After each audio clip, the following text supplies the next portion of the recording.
So welcome back, y'all. It's Bianca woke up late, and today is a very interesting day.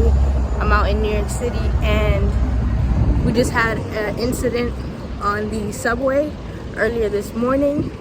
Apparently someone has been shooting and doing some type of smoke bombs and whatnot.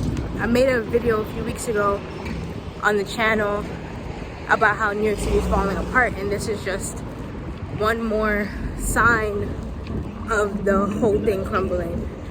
I just want to say, like, irony and karma really does not waste any time.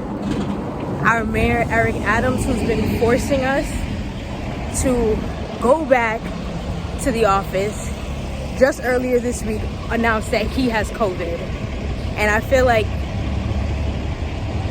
this is exactly what we're trying to avoid. He's forcing everyone to go back into the trains, go back to regular life as though everything is normal. But he came up to a very rude awakening that things are just not normal. They're just not going to be what they were a few years ago. And it's about time that we just come to that conclusion. Like, we get it. Business is a little bit slower. Inflation is running rampant. But it's time to adjust to a new normal. The subways are not getting any safer with the loss of so many jobs and everything going on. We got homelessness going crazy right now. It's just really wild. Like, it doesn't make any sense. So what is a city like ours to do? I think it's time we get real. Like, rent is crazy right now. Rent is higher than it was prior to the pandemic. I just read an article from Business Insider yesterday about how Brooklyn is like where all the rich millennials are going. And it really is killing me, because it's like the rich millennials, yeah, it's the millennials that are bunking up with roommates, paying $2,000 for a room. And because they pay these exorbitant prices, it forces the rents to continuously rise. And no one's fighting back against it in the way that they should.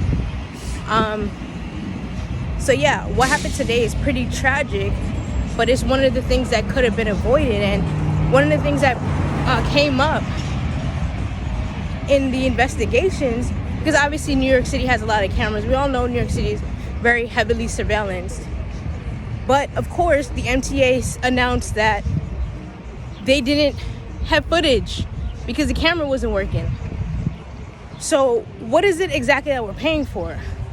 Because if the subways aren't safe, and the things that we've paid to implement to make it safe don't work or aren't maintained, then what are we doing here? Because we pay a higher tax in New York City just because we're in New York City. Our tax dollars go to the MTA.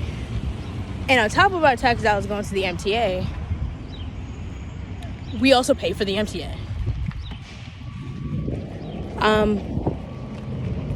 Everything that happened forced everyone to go home and really think about whether or not they wanted to be traveling for work, if it was really necessary. And today proves that it's not even just unnecessary, it's a little bit dangerous. So right now we're just trying to figure out, like, how to catch the guy and what we are going to do as New Yorkers moving forward in this economy, in this space. It's just a lot going on, y'all. So that's all I wanted to say. I'll talk to y'all next time. Peace.